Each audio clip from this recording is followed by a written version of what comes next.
Jaya Radha Madhava Kunja Bihari Hare.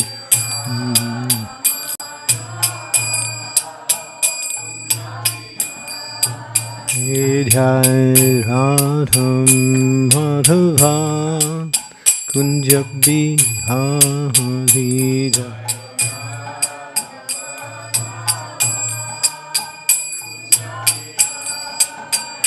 Jaya Gopijana Vallabha Girivardhari Jaya Gopijana.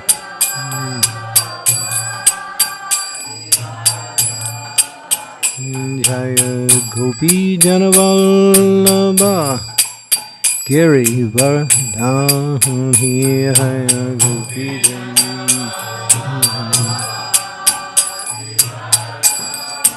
Yasodanandana Braja Janahanjana. Yasodanandana Braja Janahanjana.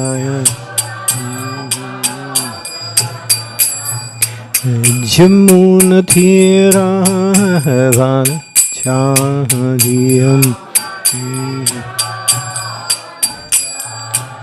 Jamuna Tira Vana Chadiyamuna Tira. Jaya Radha Madhava Kunja Bihari.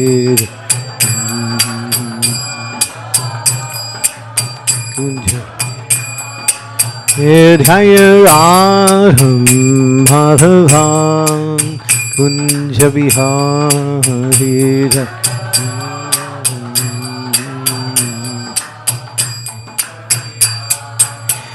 Jaya Panchatattva Panchatattva Panchatattva Jaya Panchatattva.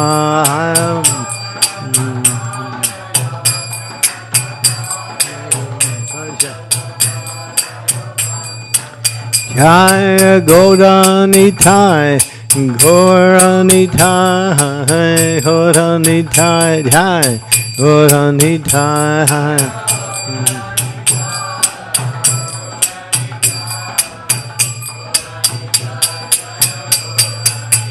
Prabhupada Prabhupada Prabhupada Jaya Prabhupada.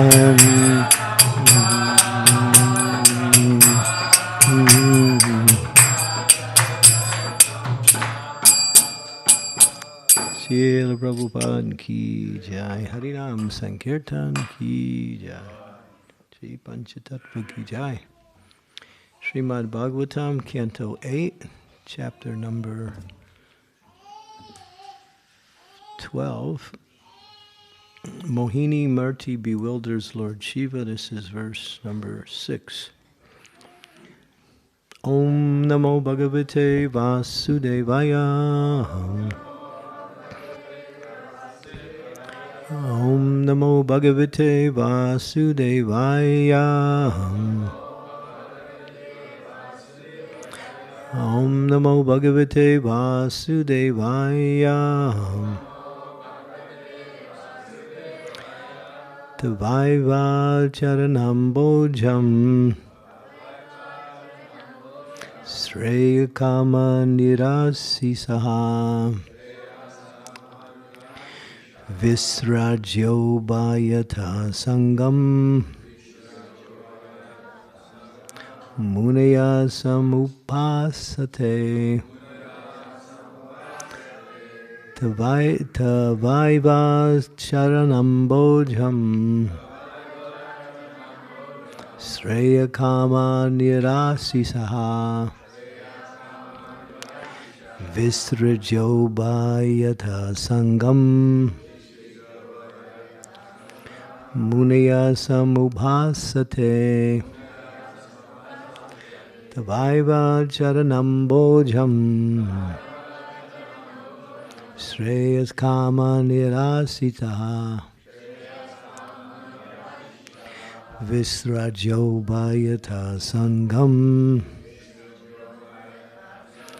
Muneya samupasate.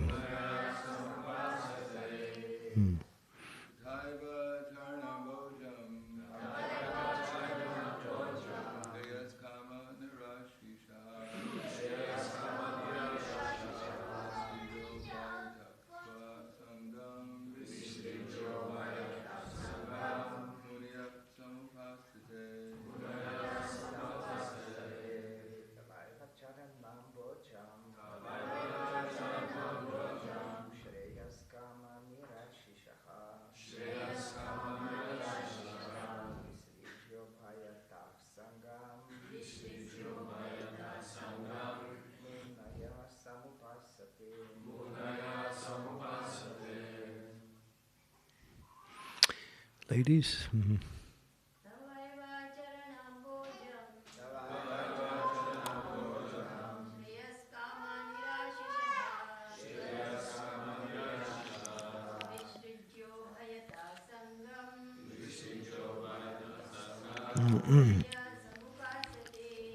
Yeah, so. Anyone else? Tavaiva. I'm sorry. Tava. Your. Eva. Indeed. Charana ambujam. Lotus feet. Sreya kama. Persons desiring the ultimate auspiciousness, the ultimate goal of life. Nirasi saha. Without material desire. Visrajya. Giving up. Ubayata. In this life and the next. Sangam, attachment. Munaya, great sages. Samupasate. Translation. Pure devotees, or great saintly persons who desire to achieve the highest goal in life and who are completely freed from all material desires for sense gratification, engage constantly in the transcendental service of your lotus feet. Srila Prabhupada's purport. One in the material world, when he thinks, I am this body, and everything with reference to my body is mine, atogriha shetu sutapta vitayar, janasamoho yamaham mameti. This is the symptom of material life. In the materialistic conception of life, one thinks, this is my house, this is my land, this is my family, this is my state, and so on. But those who are muneya, saintly persons following in the footsteps of Narada Muni, simply engage in transcendental loving service of the Lord without any personal desire for sense gratification. Ayabila sita sunyam jnana karmananavritar. Either in this life or in the next, the only concern of such saintly devotees is to serve the Supreme Personality of Godhead. Thus they are also absolute because they have no other desires. Being freed from the dualities of material desires, they are called Shreya Kama. In other words, they are not concerned with dharma, religiosity, artha, economic development, or kama, sense gratification. The only concern of such devotees is moksha, liberation. This moksha does not refer to becoming one with the Supreme like the Mayavadi philosophers. Chaitanya Mahaprabhu explained that real moksha means taking shelter of the lotus feet of the Supreme Personality of Godhead. The Lord clearly explains this fact while instructing Sarvabhauma Bhattacharya. Srimad Bhagavatam, Sarvabhauma Bhattacharya wanted to correct the word Mukti Padesh in Srimad Bhagavatam, but Sri Chaitanya Mahaprabhu informed him that there is no need to correct any word in Srimad Bhagavatam. He explained that Mukti Padesh refers to the lotus feet of the Supreme Personality of Godhead, Vishnu. One who offers mukti and is therefore called mukunda. A pure devotee is not concerned with material things. He is not concerned with religiosity, economic development, or sense gratification. He is interested only in serving the lotus feet of the Lord. Om Gyantimirandasya Gnanajana Salakaya Chaksu Unmilitam Yena Tasmai Sri Gurave Namaha. Nama Om Vishnu Padaya Krishna Prasthaya Bhutale Srimakti Bhakti Vedanta Swami Namine. Namaste Saraswati Deve Gaurdavani Pacharine Nirvisesa Sunyavadi Pastyatya De Satarine Vanchakalpa Tarubhischa Kripa Sindhu Pevacha Patitanam Pavanebhyo Vaishnavebhyo Namaho Namaha. Shri Krishna Chaitanya Prabhu Nityananda Shri Advaita Gadadhar Sivasari Gaur Bhaktivinoda Hare Krishna, Krishna Krishna, Hare Hare, Hare Rama, Rama Rama, Hare.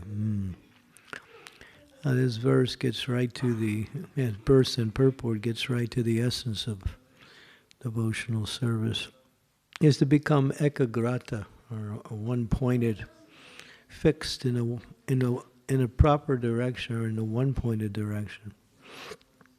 And what is that? To take up the occupational duty of the living entity, which is his eternal occupational duty, is to render transcendental loving service to the Supreme Personality of Godhead without any personal motivations.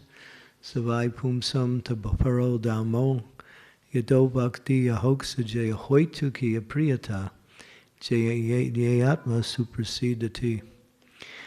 As the Bhagavatam explains in the very beginning, that devotional service is the most pleasing and the most pure when it's free from personal motivations.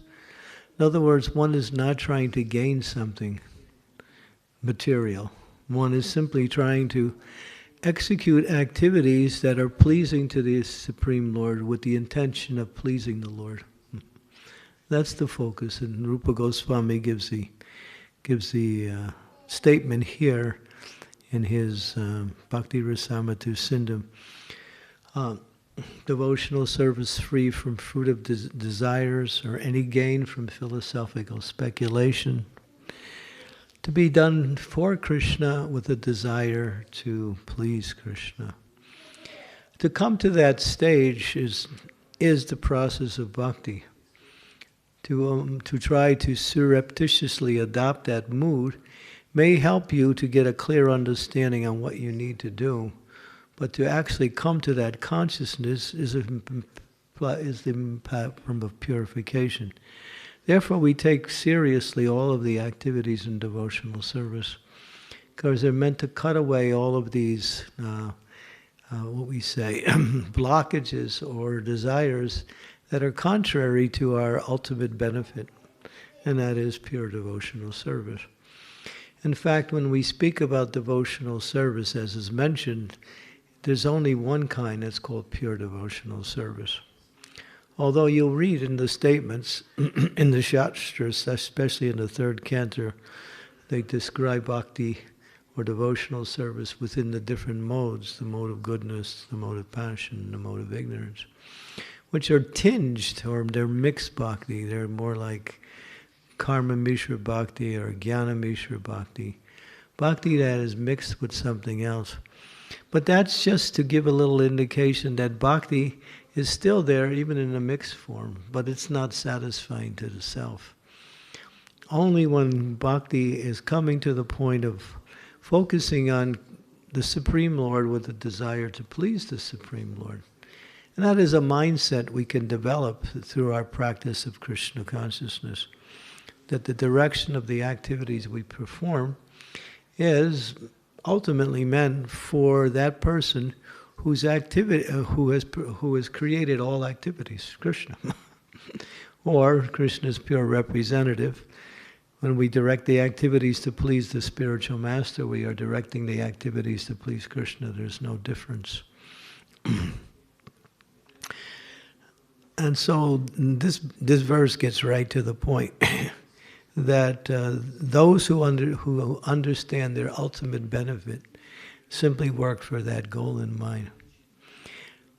So as we mentioned, to come to that stage means to do a little introspective and see what is those activities, desires, wrong consciousness that somehow or other filters into our day-to-day activities, which deviates our consciousness to something less important or something not important at all.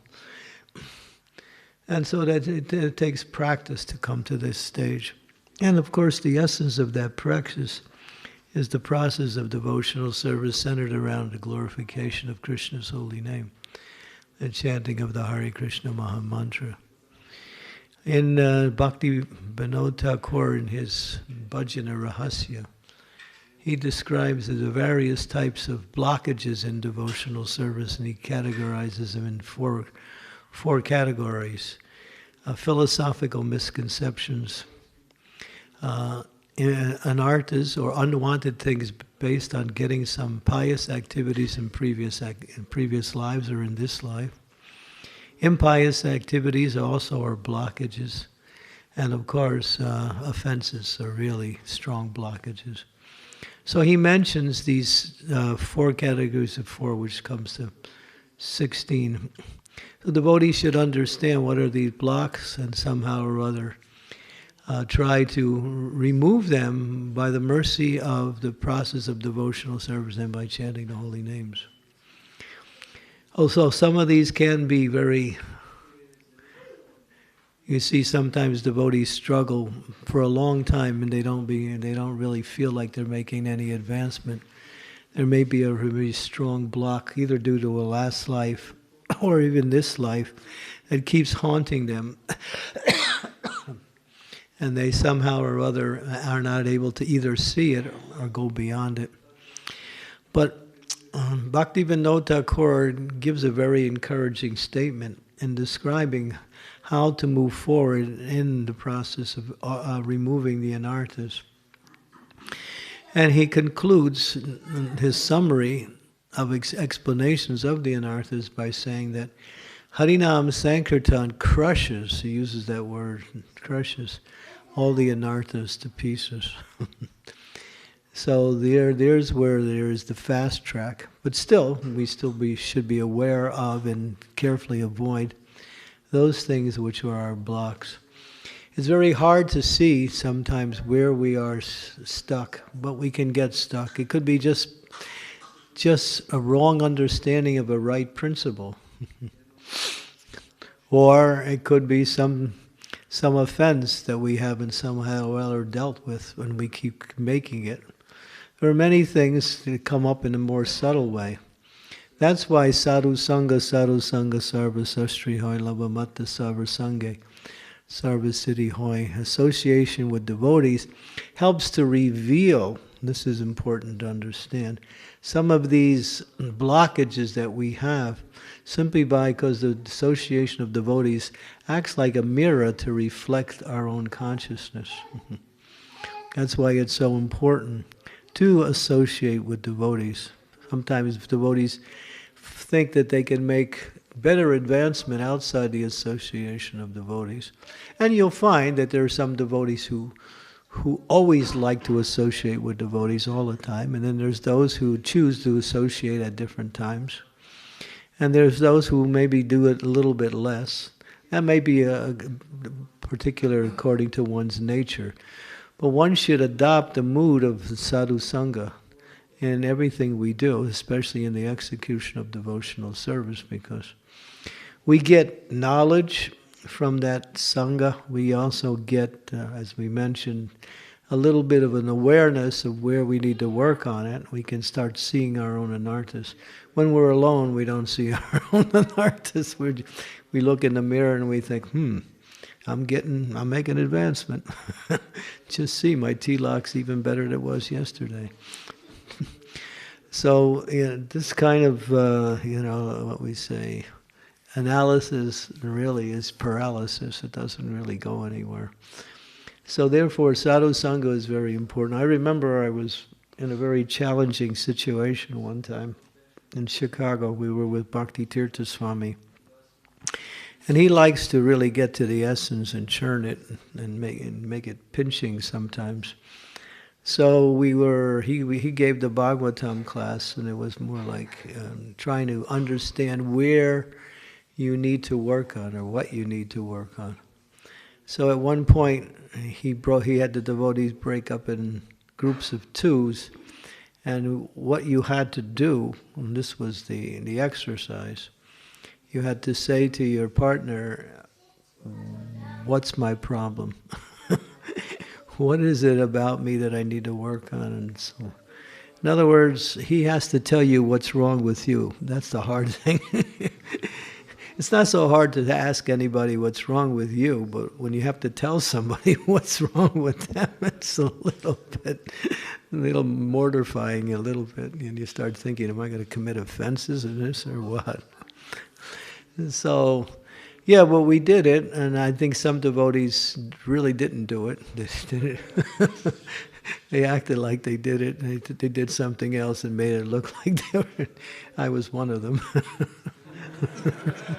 So I can speak from experience. So it was really, but I think some devotees really, because after we did a little open session to see what were some of the things that we learned from the encounter, and some devotees were thinking, oh, yes, yeah, thank you, now I know what I have to work on. So some devotees were happy with that. But yeah, but in sadhu sangha we have this natural way of really evaluating, because we should always be in the mood of service. And this is what makes association and Krishna consciousness nice. If we're always in the mood of trying to serve in whatever arena we are in, whether we're with one or two devotees or in the sangha with larger, then we're always in the right consciousness, and we'll always have opportunities for making advancement. The enjoying mentality, or of course Krishna consciousness is joy, so when we go to a kirtan we're thinking, wow, this is going to be nice, right? So we have this propensity or tendency to look for enjoyment in the activities of devotional service, which are susukham, they are very pleasant and enjoyable. But the mood is the opposite. The mood is to serve, and enjoyment comes by way of service. So if we can cultivate that mood more in everything we do, we find that devotional service is nice, because it puts us back in our constitutional position. Jiver Surupai Krishna and Nityadas. That the living entity, in whatever capacity is, both either material or spiritual, cannot avoid the tendency to serve. Sometimes service is done in a selfish way in order to get something from that, but that's material. But in spiritual life, it's done in order to somehow or other either please Krishna or take the opportunity to get purified in that atmosphere. So that will help to purify, and then coming to more and more to the stage where there is no more material desires. Prabhupada makes a point. He says there's two kinds of pure devotees. Those who are fully purified from all material desires, and those who have made the declaration that they will not act in any materialistic way. In other words, the second group, they still may have some material desires, but they don't act on it. And therefore, those desires gradually dissipate through the process of bhakti, and through the same time not feeding that material desire. Because when you feed something, it gets stronger, like that. So being aware of that, that's part of it. And at the same time, thinking, how can I serve in each and every situation? And that service is done in different ways. Sometimes we accept service in order to give service. And that's another form of service. accepting service is just as important as giving service. Jai Sri Panchatattva Ki Jai.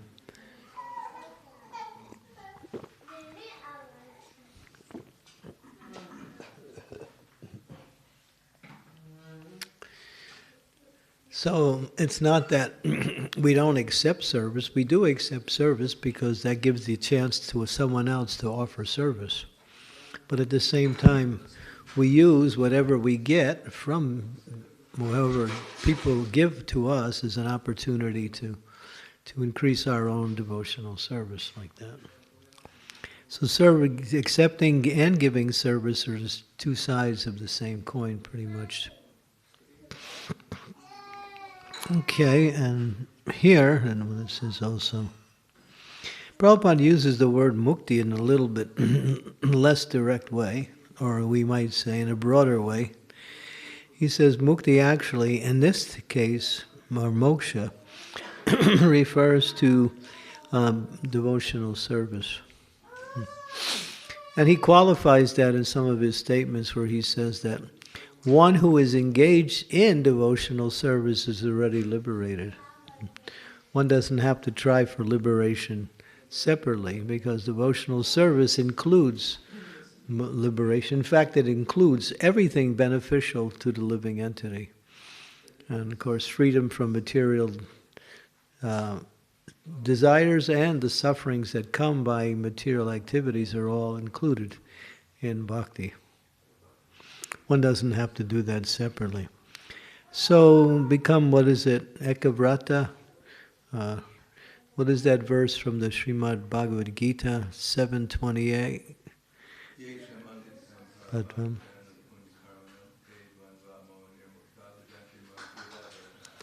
Those who have acted piously in this life and in previous life, whose sins are all eradicated, and who are engaged in, free from the dualities of delusion, engage in my devotional service with determination.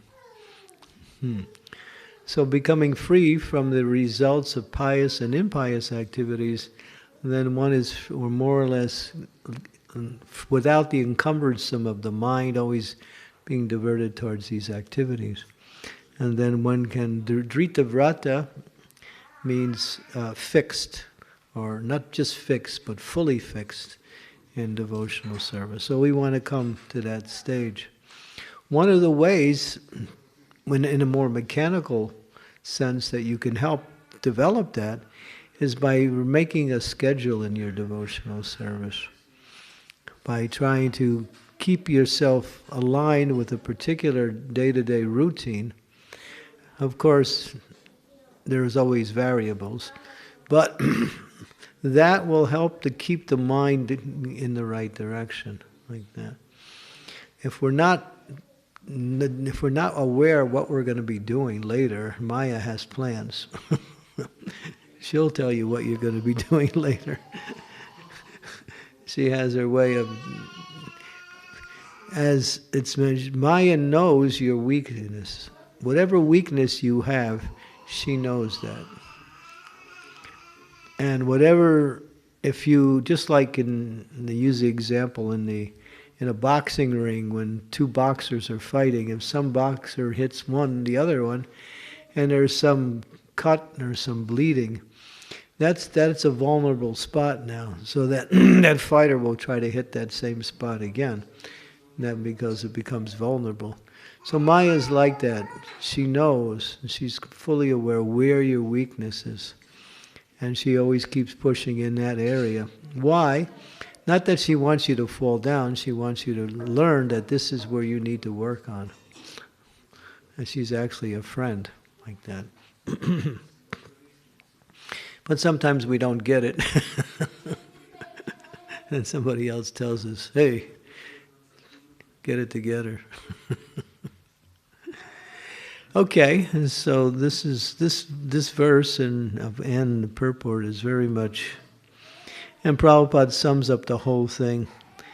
The sweetness that comes by devotional service is so nectarian that the devotee who has reached this stage of purification cannot think of anything else but serving the lotus feet of the Lord. Lotus feet of the Lord is symbolic, but it's also an absolute principle of pure devotional service. The Lord's lotus feet represents pure devotional service. As we approach the Lord in that way, in a humble way, approaching the Lord at his lotus feet. Or we approach actually through his representative. All right, so I'll stop there and see if there's any comments or questions. Maharaj, would you like to add something? Or anything? No? Okay. Anyone else? Sri Devi. Thank you, Guru Maharaj, for this class and the importance of pure devotional service. I have a question regarding how to balance our own personal needs when requested for service. How do we know when to say no?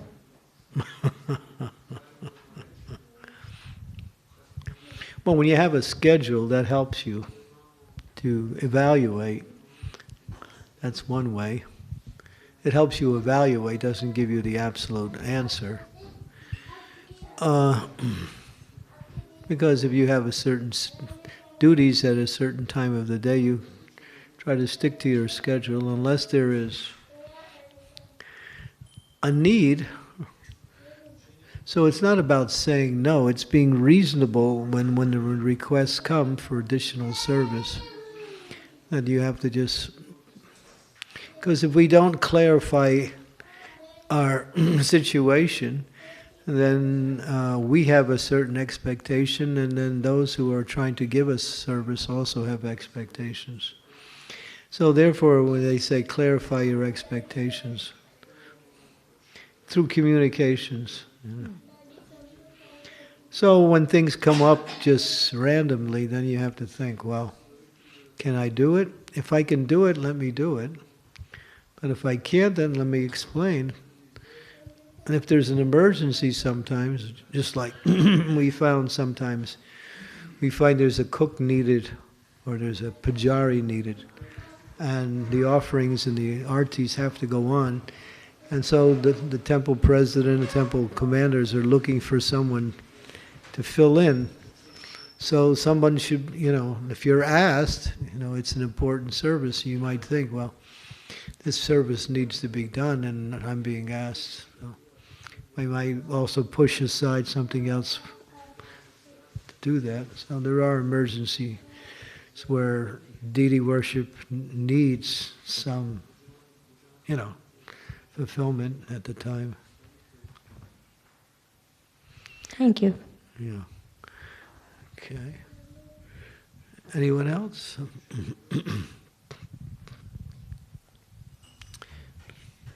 Anyone on the line today?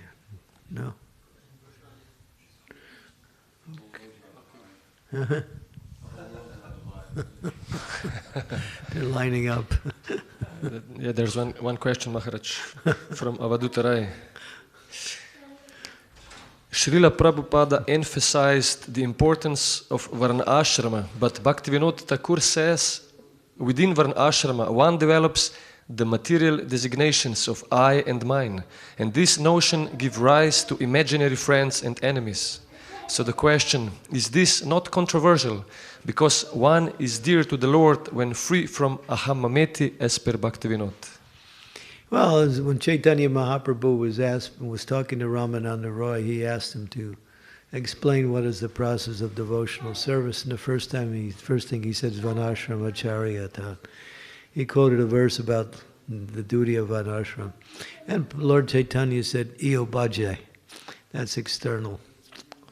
So it's external, but it has a place. It has a place in order to situate one in the process of activities which will balance one's material needs with spiritual activities. But then as one makes progression in devotional service, then then you go to what is called Daivi Varnashram. And our designation is no longer according to a particular varna, but it's transcendental. We may be doing services as a Brahmin, someone may be doing service as a Kshatriya, but the identification is not based on that. I don't think I'm a Kshatriya. I think I'm a devotee who is doing duties for management or organization like that. But initially, for those who are new to devotional service, in order to get a foothold, sometimes we allow that principle for engaging people in service, and at the same time allowing them to take care of their material responsibilities. But it is external, as Lord Chaitanya showed.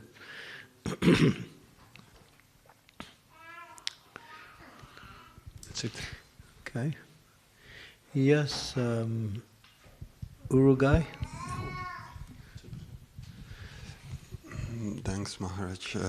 Now, it's relating to the question of the devotee who was asking just now about Varnashrama, even though it wasn't the subject of the lecture. But it was, in a way, because I thought when he was speaking about Varnashrama being material, because it maybe strengthens in some way the material identification, and therefore not the mentality of not being able to be equipoised towards enemy and the friend, which is our ultimate goal. We shouldn't. We're learning at the same time, I'm not this body. Yeah. I mean, all of Bhagavad Gita, the first chapter, is all about the difference between you and your body, or what is material and what is spiritual. So if we don't take those lessons and apply them, then, we'll get on the bodily conception of life. We should understand this knowledge. No, I just wanted to say how very much theoretical this is for me, because the other day, in the morning, I did something. I didn't do something, and on the phone, one devotee expressed a slight criticism, and I dealt with that, what he said, through the whole morning. Not directly, but it was somehow in the mind, back and forth, and what he said, and then it produced the whole day of something, some analyzing. I was so touched, and had some negative feelings towards.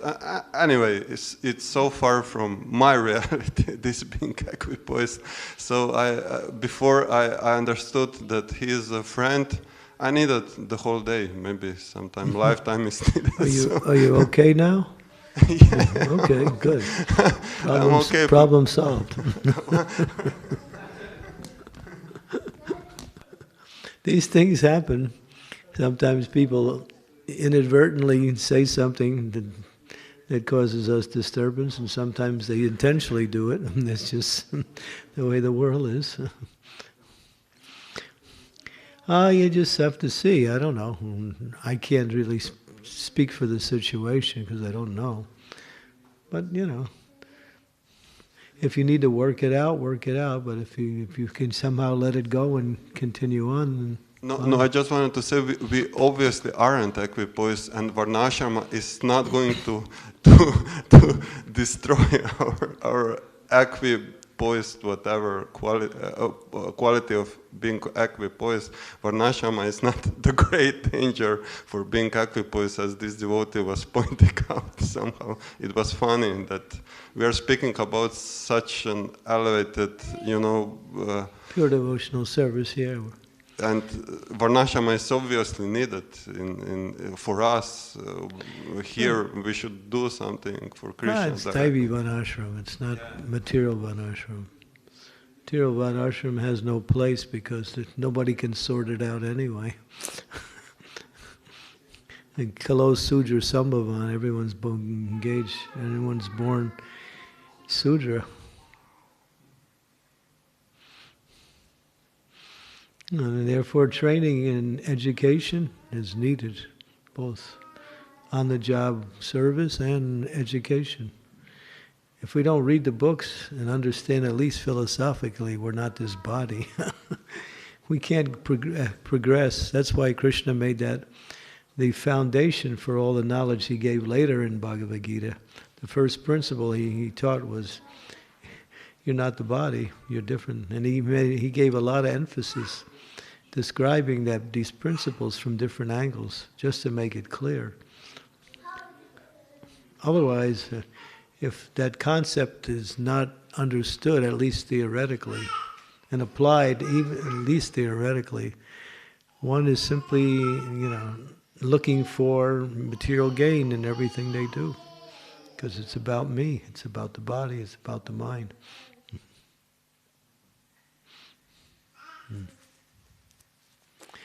Okay, so thank you very much. Srimad Bhagavatam ki jai, Srila Prabhupada ki jai.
Bonito,